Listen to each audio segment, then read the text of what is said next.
Bom, vamos aqui então ao soneto intitulado O Poeta do Hediondo, do poeta Augusto dos Anjos. E o Augusto dos Anjos, cabe lembrar, ele foi jogado num grupo chamado pré-modernismo, que em suma não significa nada, porque não era um movimento literário. O próprio Augusto dos Anjos é um poeta de difícil catalogação e difícil colocarmos numa das gavetinhas da época. Por quê? Porque era aquele poeta que cultivava a forma, tinha este quê de parnasiano, era decadente, tinha um quê de simbolista, mas também metáforas ousadas, modernas. Então, totalmente difícil de enquadrar num movimento literário, já que ele ficava flertando, paquerando ali com outros movimentos, tá? Bom, antes de mais nada aqui, lembrar que hediondo é horrível, é repulsivo, e o Augusto dos Anjos tinha por apelido o poeta sujo, o poeta da podridão, porque ele utilizava o horrendo, o feio, em detrimento do belo. Tá? Então, por isso, o poeta do hediondo. Quando a gente fala crime hediondo, né? O poeta do horrível, do repulsivo. Tá? Então, vamos aqui ao soneto. Lembrando, 2 quartetos, 2 tercetos, diz o poeta, né? O eu lírico aqui. Sofro aceleradíssimas pancadas no coração. Reparem essa taquicardia forte, aqui o poeta sente isso na pele, internamente no coração. Então a gente fica pensando, será que ele está sentindo ali a morte se aproximar? Será que tem alguma explicação para isso?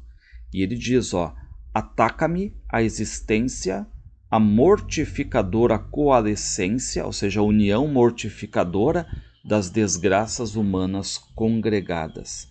Ou seja, como se todas as desgraças humanas unidas juntas acabassem atacando esse eu lírico aqui. Então aqui já essa marca forte do pessimismo, né, esse grande desgosto, essa grande melancolia atacando aqui o eu lírico, tá? Então ele diz mais, ó, em alucinatórias cavalgadas, e parece que novamente, de novo, essas pancadas fortes aqui, eu sinto, é bem subjetivo, ó, eu sinto, então, sondando minha consciência, a ultra-inquisitorial clarividência de todas as neuronas acordadas. Ou seja, as células nervosas ali. Então, o eu lírico tem delírios, mas depois parece que surge a consciência também, e novamente a ideia de que ele está sendo ali atacado por essas sensações fortes ali. Então, o poema vai mostrando o que se passa no corpo desse eu lírico, essas sensações estranhas aqui, é mistura de consciência com a alucinação. Aí a gente vai para os tercetos, reparem quanto me dói no cérebro essa sonda. Então reparem a dor, o desconforto ali no cérebro.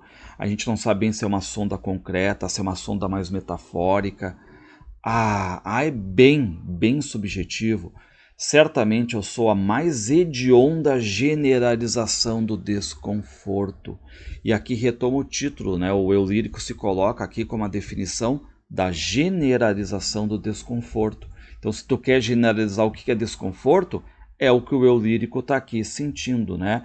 O que está basicamente fazendo esse eu lírico sofrer aqui é esse desconforto, esse estado de desespero, de certo modo. E reparem que aqui que é um recurso que ele usa em maiúsculos ali, generalização do desconforto.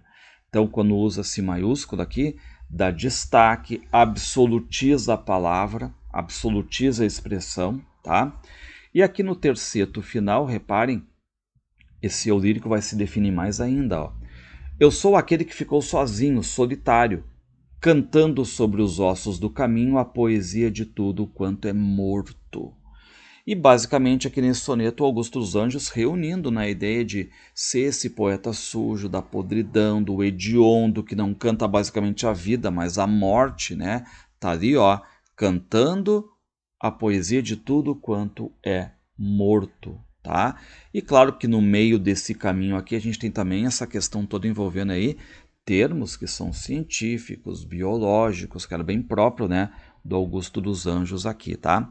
Por fim, eu botei aqui, se vocês quiserem ver o conjunto de rimas ABBA, ABBA, desculpa, só teve um erro ali, é ABBA, BBA, CCD, EED. E aqui também para quem gosta de saber metrificação, eu tenho até uma videoaula sobre metrificação aqui, né? São versos decassílabos, certo?